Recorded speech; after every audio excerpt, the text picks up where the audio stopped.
बढ़िया से इंजॉय से दीपावली मनाइएगा, ठीक है।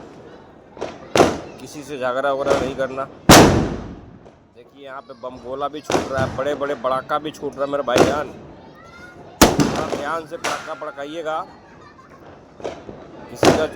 किसी का पट्टी में पटाखा ना बारूद गिर जाए, ठीक है।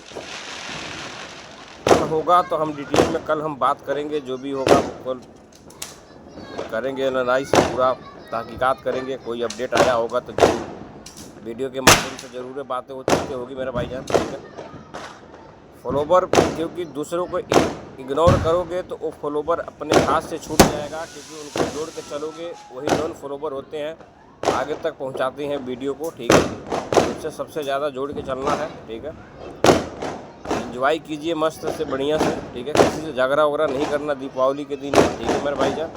तो मिलते हैं कल मिलेंगे, ठीक है। तब बाय।